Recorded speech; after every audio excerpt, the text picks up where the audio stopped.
আমি তখন জানালার পাশে দাঁড়িয়ে বৃষ্টির দিকে তাকিয়েছিলাম। বাতাসে আমার চুল উঠছিল, চোখ বন্ধ করে অনুভব করছিলাম তন্ময়ের উষ্ণতা, আমাদের নিঃশব্দ ভালোবাসা। হঠাৎ পায়ের নিচে একটু জল লেগে আমি পিছলে পড়ে যাচ্ছিলাম। শরীরটা হঠাৎ ভারহীন মনে হচ্ছিল, যেন সবকিছু 1 সেকেন্ডের মধ্যে পাল্টে যাচ্ছে। ঠিক সেই মুহূর্তে সৌরভ পিছন থেকে এগিয়ে এসে আমার কোমরে হাত দিয়ে আমাকে সামলে নিল। অন্য হাতটা আমার হাতের দিকে এগিয়ে এলো, শক্তভাবে ধরে রাখল, যেন বলছে, আমি আছি, পড়তে দেবে না। গিয়ে আমার বুক ধক করে উঠল, শরীরটা পুরোপুরি ওর বুকে থেকে গিয়েছিল। চোখ তুলে দেখলাম সৌরভের চোখে স্পষ্ট দুশ্চিন্তা, কপালে বিন্দু বিন্দু ঘাম। ও বলল না কিছু, কিন্তু তার হাতের শক্ত স্পর্শ আর চোখের ভাষা আমাকে বুঝিয়ে দিল এই মুহূর্তটা ওর কাছে শুধু বন্ধুত্বের নয়, কিছু গভীরের। আমি তন্ময়ের দিকে তাকালাম। ওর মুখে কিছুটা চমক, কিছুটা অস্থিরতা। সে হয়তো ভাবেনি সৌরভ আমাকে এমনভাবে আঁগলে ধরবে। আমার নিজের বুকেও তখন এক অজানা ঢেউ উঠছিল।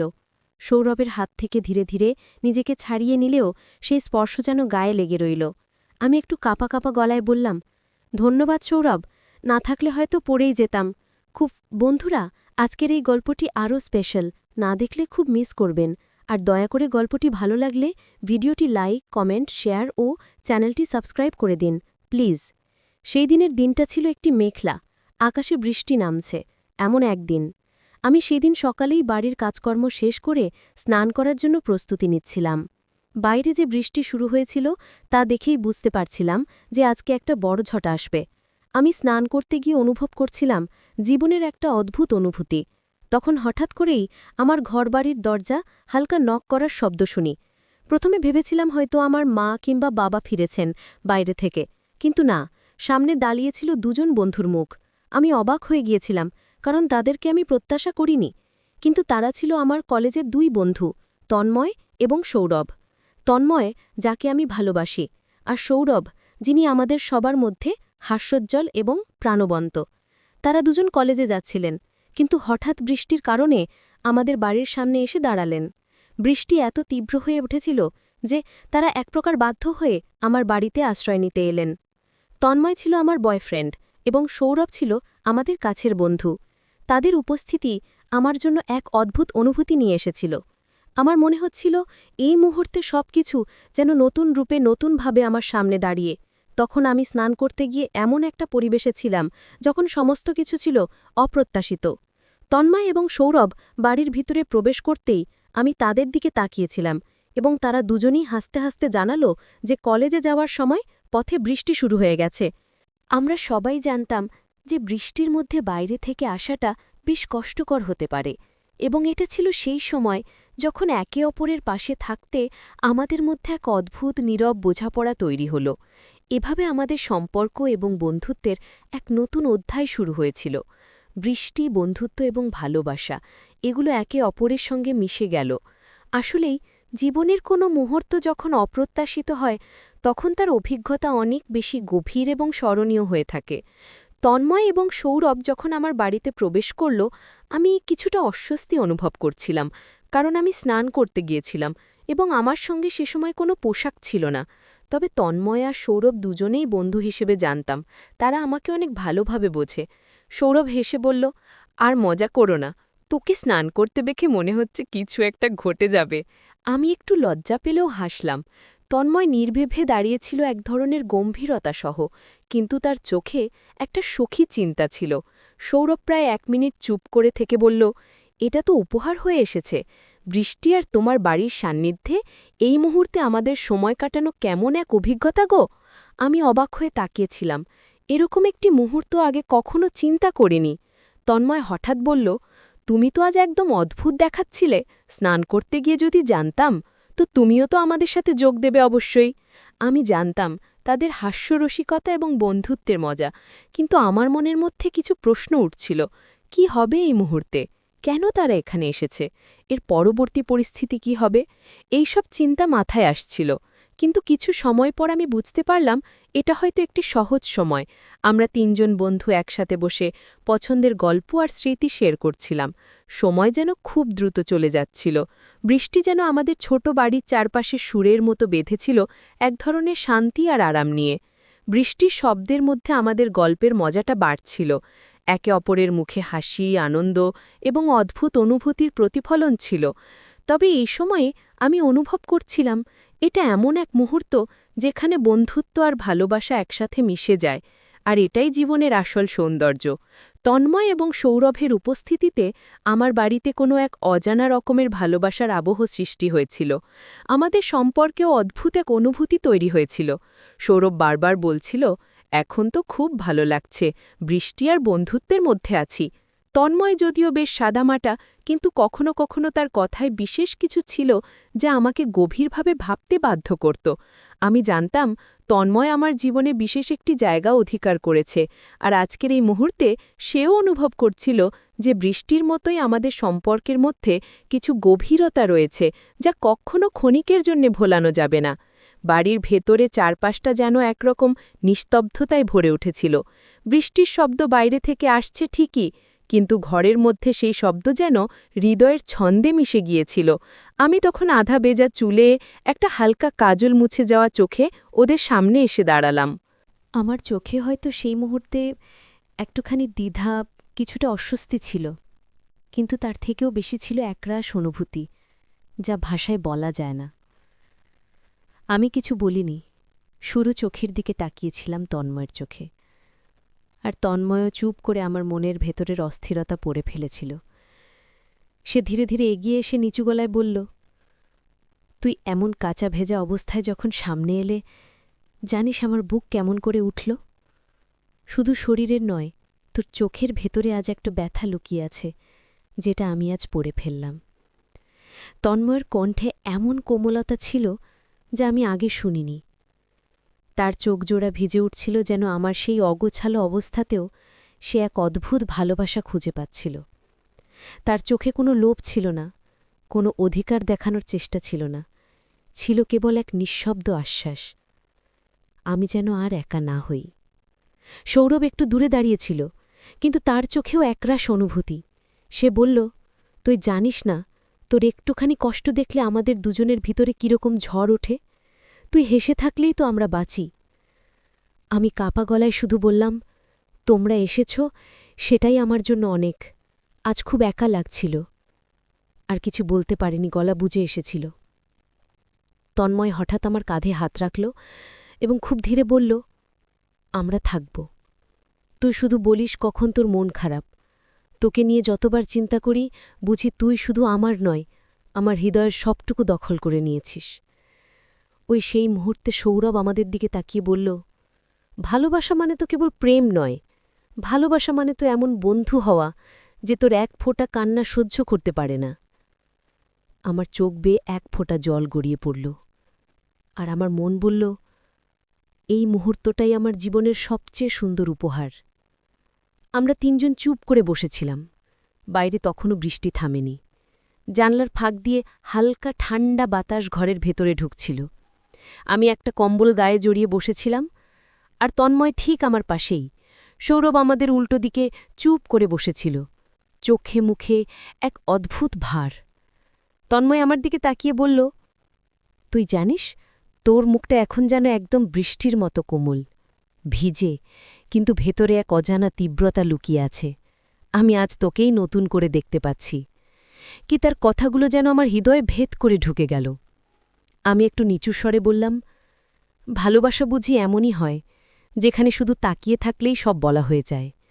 তন্ময় আস্তে মাথা নাড়ল, চোখ দুটো তার চকচক করছিল, যেন অনেক দিন ধরে জমে থাকা কথাগুলো চোখ দিয়েই বলতে চাইছিল। সে বলল, হয়তো এর নামই ভালোবাসা, যেখানে তোর মুখের অস্বস্তি, এক ফোঁটা অশ্রু আমাকে কাঁপিয়ে দেয়। আমি তোর দুঃখ দেখতে পারি না, তুই শুধু থাক, বাকিটা আমি দেখতে পারব। কুহ সৌরভ, যে এতক্ষণ কিছু বলেনি, হঠাৎ একটু গম্ভীর হয়ে বলল, তোমরা দুজনের মাঝে এমন কিছু আছে যেটা আমরা বাইরে থেকে দেখতে পাই কিন্তু ছুঁতে পারি না। আমি শুধু চাই এই ভালোবাসা কখনো ভেঙে না যাক। আমার মন এক অদ্ভুত শান্তিতে ভরে উঠেছিল। জানলার কাছে বৃষ্টির ফোঁটাগুলো যেন আমাদের এই অনুভূতিগুলোর সাক্ষী হয়ে থাকল। আমি একটু এগিয়ে তন্ময়ের হাতে হাত রাখলাম, ঠান্ডা হাত, কিন্তু তাতে ছিল আগুনের মতো উষ্ণতা। আমরা দুজনেই চোখে চোখ রেখে শুধু অনুভব করছিলাম শব্দহীন ভালোবাসার প্রতিটি স্পর্শ। ঘরের বাতিটা তখনও মৃদু আলো দিচ্ছিল, বৃষ্টির শব্দ একটু কমে এসেছিল, যেন প্রকৃতি নিজেও আমাদের মুহূর্তটা নীরবে উপভোগ করছিল। তন্ময় পাশে বসেছিল আর আমি জানালার পাশে। আমাদের মাঝে কোনো কথা হচ্ছিল না, কিন্তু আমাদের চোখে চোখ রাখা ছিল যেন এক নীরব কবিতা। তন্ময় হঠাৎ ধীরে ধীরে আমার পাশে এসে বসল। তার আঙুলগুলো আমার আঙুল খুঁজে নিল। সেই স্পর্শ একেবারে কোমল, কিন্তু অদ্ভুতভাবে আশ্বস্তকর, যেন বলছিল, তুই আছিস, আমি আছি, আর কিছু লাগবে না। আমি চমকে উঠিনি, কারণ তার স্পর্শে কোনো চাহিদা ছিল না, ছিল কেবল ভালোবাসা। সে আমার কাঁধে হাত রাখল, ঠান্ডা হাত, কিন্তু তার ভিতর থেকে যে উষ্ণতা ছড়াচ্ছিল তা আমার বুক কাঁপিয়ে দিচ্ছিল। সে ধীরে ধীরে আমার চুলে আঙুল চালাতে লাগল আর বলল, তুই জানিস, তোর এই ভেজা চুলের গন্ধটা আমার জন্য এক ধরনের শান্তি খ। আমি হেসে চোখ নামিয়ে ফেললাম। আমার গাল গরম হয়ে উঠেছিল, চোখে ছিল হালকা অশ্রু। আমি তার বুকের দিকে একটু হেলে পড়লাম। তন্ময় তখন আমার মাথায় আলতো চুমু খেয়ে বলল, তুই যদি চুপচাপ আমার বুকে মাথা রাখিস, আমি সব ভুলে যাই, পৃথিবীর সব ঝড় যেন বন্ধ হয়ে যায়। আমি তার বুকে মাথা রেখে চোখ বন্ধ করলাম। আমি জানতাম তখন আর নিজের ঘরে নয়, তার হৃদয়ের গভীরে গিয়ে আশ্রয় নিয়েছি। আমি তখন জানালার পাশে দাঁড়িয়ে বৃষ্টির দিকে তাকিয়েছিলাম। বাতাসে আমার চুল উঠছিল, চোখ বন্ধ করে অনুভব করছিলাম তন্ময়ের উষ্ণতা, আমাদের নিঃশব্দ ভালোবাসা। হঠাৎ পায়ের নিচে একটু জল লেগে আমি পিছলে পড়ে যাচ্ছিলাম। শরীরটা হঠাৎ ভারহীন মনে হচ্ছিল, যেন সবকিছু 1 সেকেন্ডের মধ্যে পাল্টে যাচ্ছে। ঠিক সেই মুহূর্তে সৌরভ পিছন থেকে এগিয়ে এসে আমার কোমরে হাত দিয়ে আমাকে সামলে নিল। অন্য হাতটা আমার হাতের দিকে এগিয়ে এলো, শক্তভাবে ধরে রাখল, যেন বলছে, আমি আছি, পড়তে দেবে না। গিয়ে আমার বুক ধক করে উঠল। শরীরটা পুরোপুরি ওর বুকে ঠেকে গিয়েছিল। চোখ তুলে দেখলাম সৌরভের চোখে স্পষ্ট দুশ্চিন্তা, কপালে বিন্দু বিন্দু ঘাম। ও বলল না কিছু, কিন্তু তার হাতের শক্ত স্পর্শ আর চোখের ভাষা আমাকে বুঝিয়ে দিল এই মুহূর্তটা ওর কাছে শুধু বন্ধুত্বের নয়, কিছু গভীরের। আমি তন্ময়ের দিকে তাকালাম, ওর মুখে কিছুটা চমক, কিছুটা অস্থিরতা। সে হয়তো ভাবেনি সৌরভ আমাকে এমনভাবে আগলে ধরবে। আমার নিজের বুকেও তখন এক অজানা ঢেউ উঠছিল। সৌরভের হাত থেকে ধীরে ধীরে নিজেকে ছাড়িয়ে নিলেও সেই স্পর্শ যেন গায়ে লেগে রইল। আমি একটু কাঁপা কাঁপা গলায় বললাম, ধন্যবাদ সৌরভ, না থাকলে হয়তো পড়েই যেতাম। সৌরভ তখন ধীরে বলল, তুই পড়ে গেলে শুধু শরীর নয়, মনটাও ভেঙে যেত। আমি তো তোকে ভাঙতে দিতে পারি না কখনো। না, ও তার চারপাশে তখন নিস্তব্ধতা, শুধু ঘরের ঘরে টিকটিক করছিল আর বাইরে বৃষ্টির ফোঁটা পড়ছিল ছাদের ওপর। মুহূর্তটা ভারী হয়ে উঠছিল। তন্ময়, সৌরভ, আমি, 3টি হৃদয় মাঝখানে এক ভিজে গল্প জমে উঠছিল। সৌরভ যখন কোমরে হাত দিয়ে আমাকে সামলে নিল, তখন আমার হৃদয় যেন থেমে গিয়েছিল। সেই অপ্রত্যাশিত স্পর্শ, চোখে চোখ পড়া আর তন্ময় নীরব দৃষ্টি, সবকিছু মিলে এক অজানা কাঁপুনি আমার শরীর জুড়ে নেমে এসেছিল। আমি কোনো রকমে নিজেকে ছাড়িয়ে নিলাম, মুখে এক হালকা হাসি রাখার চেষ্টা করলাম, যদিও ভিতরে একরাশ ভাবনার জোয়ার বইছিল। আমি বললাম, আমি একটু ঘরে যাচ্ছি কাপড় বদলাতে। বলেই আমি দ্রুত নিজের ঘরের দিকে চলে এলাম। ঘরে এসে দরজাটা ভেতর থেকে বন্ধ করলাম। স্নানের ভেজা কাপড়গুলো গায়ে লেপটেছিল, কিন্তু মনে হচ্ছিল প্রশ্ন আর দ্বিধা জড়িয়ে আছে। আমি আয়নার সামনে দাঁড়িয়ে নিজের চোখের দিকে তাকালাম। চোখের কোণে এখনও সৌরভের হাতের স্পর্শ টের পাচ্ছিলাম। অথচ আমার মন জানত তন্ময় আমার হৃদয়ের ঠিকানা। কিন্তু কেন তন্ময় কিছু বলল না? কেন চুপ করে সব কিছু দেখল, অথচ একটাও কথা বলল না? আমার মনে হচ্ছিল যে না, আমি 2 দিকে টানা পড়ে এনে আটকে গেছি। একদিকে তন্ময়ের গভীর ভালোবাসা, অন্যদিকে সৌরভের আচমকা অনুভব, যা হয়তো অনেক আগে থেকেই ওর ভিতরে জমেছিল। আমি ধীরে ধীরে শুকনো পোশাক পরে নিলাম, একটা হালকা গোলাপি কামিজ আর সাদা পায়জামা। চুলটো তোয়ালে দিয়ে মুছে এলোবেলো করে বাঁধলাম। নিজেকে যতটা সম্ভব শান্ত রাখার চেষ্টা করছিলাম, কিন্তু সত্যি বলতে মনটা ছিল অস্থির। হাত দিয়ে বুকটা চেপে ধরে বললাম, আমি কি কিছু ভুল করছি, নাকি ভালোবাসা মানেই এমন জটিল হয়? ঘরের বাইরের নীরবতা আমাকে আর স্থির থাকতে দিচ্ছিল না। জানতাম বাইরে 2টা চোখ আমার ফেরার অপেক্ষায় আছে, একটা গভীর ভালোবাসা নিয়ে আর একটা হয়তো গোপন অনুভূতির বিষয় নিয়ে। আমি ঘর থেকে বেরিয়ে এলাম, গায়ে হালকা গোলাপি জামা, ভেজা চুলের সুবাস, চোখে কিছু না বলা ভাবনা। আমার সামনে তখন তন্ময় ও সৌরভ চুপচাপ বসেছিল। দুজনেই যেন নিজেদের ভেতরের দ্বন্দ্ব নিয়ে যুদ্ধ করছে।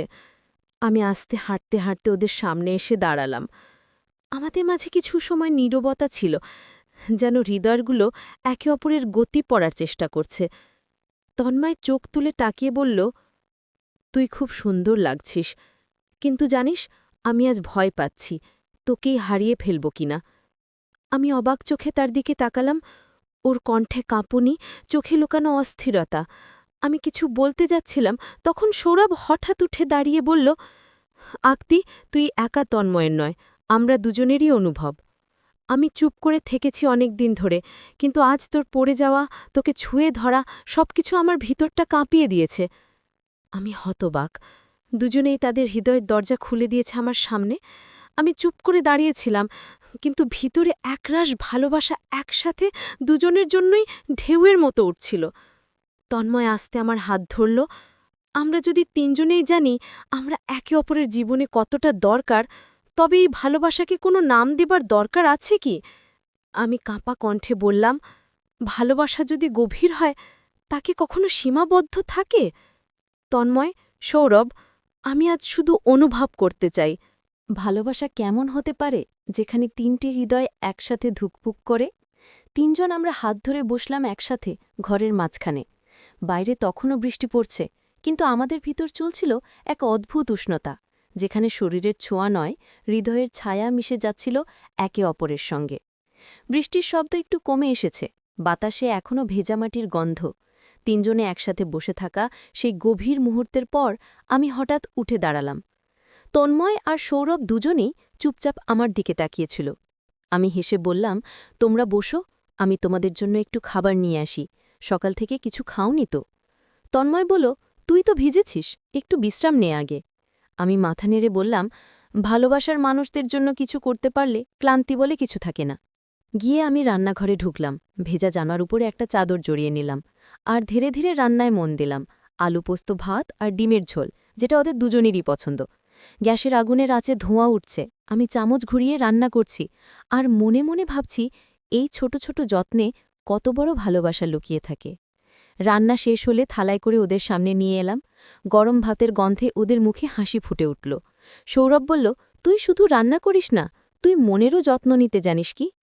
তন্ময় বলল, তোর হাতে রান্না মানে শুধু খাবার নয়, এটা যেন ভালোবাসার স্বাদ। খেয়ে আমরা তিনজন একসাথে বসে গেলাম। বাইরে তখন রোদের একফালি আলো জানালায় এসে পড়েছে। ভেতরে ঘরটা ভরে উঠেছে গরম ভাতের গন্ধে, চুপচাপ খাওয়ার শব্দে, আর মাঝে মধ্যে চোখে চোখ পড়ার এক অদ্ভুত মিষ্টি ঝাঁকুনিতে। সকাল গড়িয়ে দুপুর হতে চলেছে। ঘরের ভিতর তখন আর শুধু বৃষ্টির গন্ধ নয়, মিশে গেছে রান্নার স্বাদ, ভালোবাসার স্মৃতি আর এক অদ্ভুত শান্তি। তন্ময় আর সৌরভ দুজনেই তখন চুপচাপ বসেছিল। তাদের চোখে মুখে আর কোনো দ্বিধা নেই, শুধু এক মৃদু প্রশান্তি, যেন এই ঘরের প্রতিটি কোণ তাদের ভালোবাসার নীরব সাক্ষী হয়ে উঠেছে। আমি ওদের দিকে তাকিয়ে একটু হাসলাম, বললাম, চলো এখন কলেজে যাও, অনেক দেরি হয়ে গেছে, স্যার রাগ করবেন কি? তন্ময় উঠে এসে আমার সামনে দাঁড়ালো, একটু নরম গলায় বলল, আমাদের মন আজ এখানেই পড়ে থাকবে জানিস, কলেজের বইয়ের পাতায় তোকে খুঁজে পাব না। আমি কিছু বলতে যাচ্ছিলাম, ঠিক তখনই তন্ময় আলতো করে আমার কপালে চুমু খেল। তার ঠোঁটের উষ্ণতা আমার কপালে যেন একটা আশ্বাস হয়ে রয়ে গেল, ভালোবাসা, নিরাপত্তা আর অটুট বন্ধনের। এরপর সৌরভ ধীরে এগিয়ে এলো, একটু হেসে বলল, আজ শুধু বন্ধু হয়ে গেলাম না, তোর অনুভবেরও একটা অংশ হয়ে গেলাম। ওর চোখে জল চিকচিক করছিল। ও আমার কপালে হালকা চুমু দিল, একটা নরম অদ্ভুত রকমের আবেগমাখা স্পর্শ। আমি চোখ বন্ধ করলাম, যেন এক মুহূর্তে দুটো হৃদয় একসাথে আমার হৃদয়ে গেঁথে গেল। দুজনেই দরজার দিকে হাঁটতে লাগল। আমি পেছন থেকে ওদের দেখতে লাগলাম। দুটো ছায়া, কিন্তু আমার জীবনের আলো হয়ে চলে যাচ্ছে। বাইরে তখন সূর্যটা ধীরে ধীরে মেঘের আড়াল থেকে বেরোচ্ছে, ঠিক যেমন আমার মনের ভিতরে ভালোবাসার আলো ফুটে উঠেছে। তো বন্ধুরা, ভিডিওটি ভালো লাগলে কমেন্টে জানাবেন। এরকম ভালোবাসার গল্প শুনতে চাইলে চ্যানেলটা সাবস্ক্রাইব করুন এবং পাশে থাকুন, আর আপনার বেল আইকনটা বাজিয়ে রাখুন, যাতে নতুন ভিডিও আপলোড করা মাত্র আপনারা দেখতে পারেন।